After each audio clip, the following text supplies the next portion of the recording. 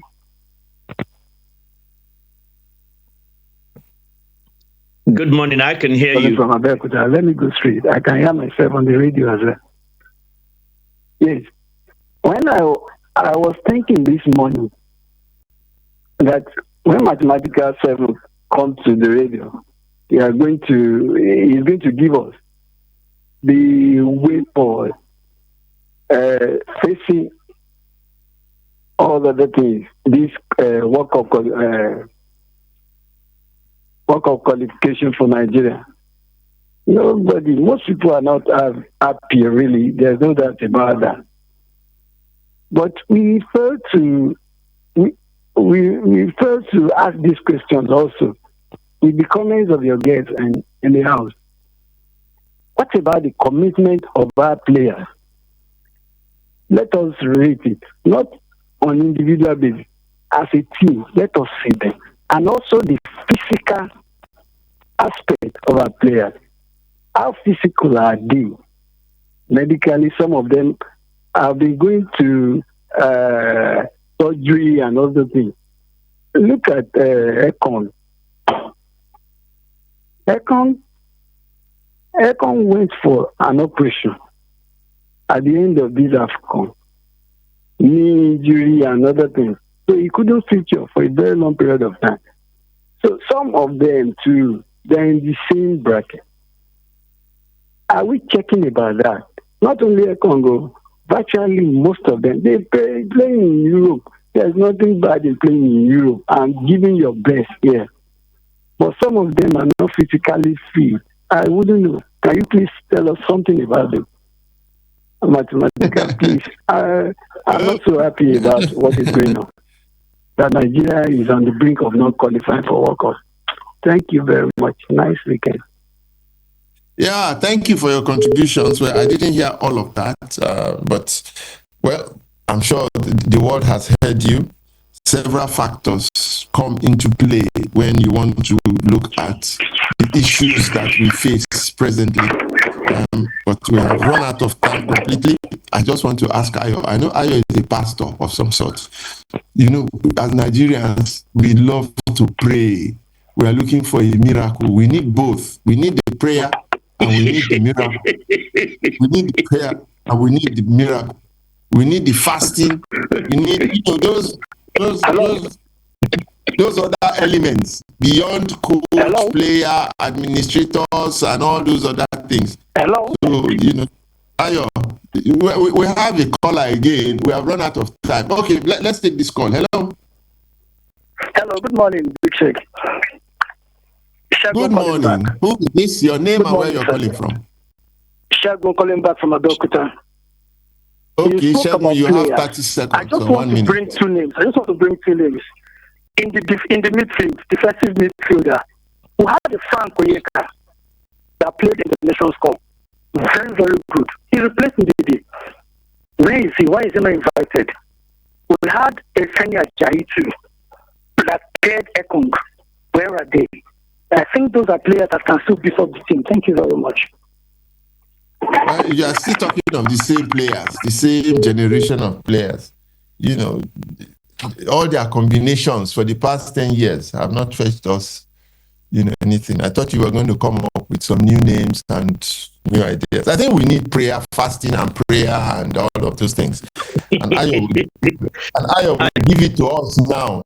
Okay. Before we go, finally, please pray for us. I have seriously bad news for you. I am a Christian, but when I hear Nigerians congregate and say they need prayers, the first question I ask them is, do you think your opposition are not praying, or do you think they were created by somebody else? That is just what can I call it? It's just a sideshow. The only thing we can I pray for, is the protection of the players, both our players and of the opposition, against a fatality. We just want them to be safe. But forget all those prayers. Even for Nigeria, I tell you this, I've given up praying for Nigeria.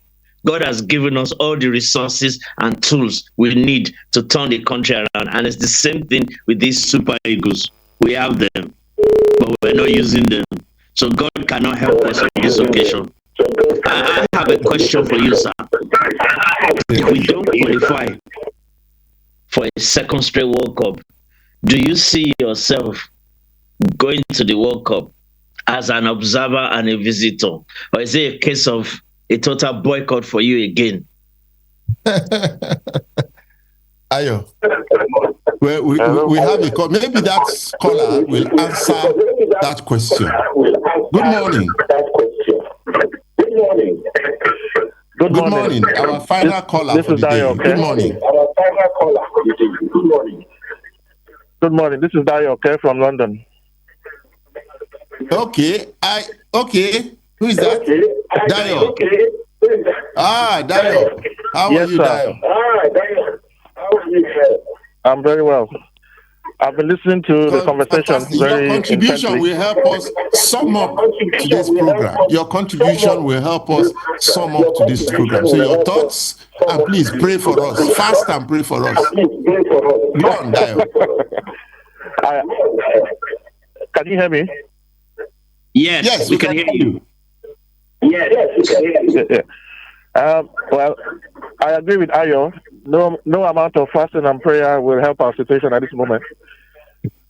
Well, all I can say is I agree with everything that you guys have been saying.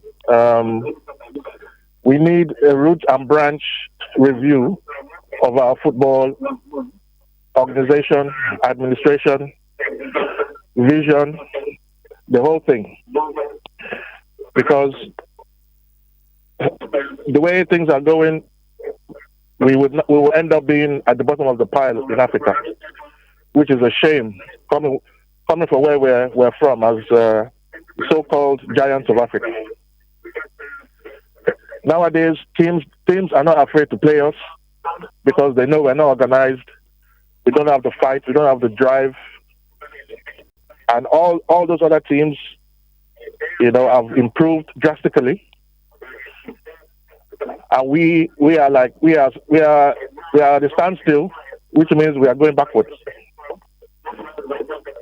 So it's going to take a whole huge reorganization. And I'll answer the question Ayo asked. If Nigeria doesn't qualify, I'm not watching the World Cup because there will be no point. Wow. And the sad thing is, I was planning on going to the US, to watch the team. I missed out last time because Nigeria didn't qualify. Going to Qatar, it looks like I'm going to miss out again, which is a shame. Maybe I should start supporting another country. You can't do that. Dayo, don't support any other country. You have to support Nigeria. Look, I will lead the prayer group. I still think, I hope, I think somehow, I don't know how, but things are going to happen. The miracle will happen. We have to be optimistic. We have to keep hope alive. The players have vowed that they are going to change. They are going to do this, do that. We can win the next 4 games. And anyway, that's all we have time for today. I want to use this opportunity to thank Ayo Odumade in London and all the callers. And Ayo Akinfe, who could not join us for certain technical reasons. He's there listening in to us. Thank you for attempting to be part of today's show. In conclusion, please, all Nigerians, wherever you are, fast, pray for a miracle that will take us to the World Cup. Bye for now.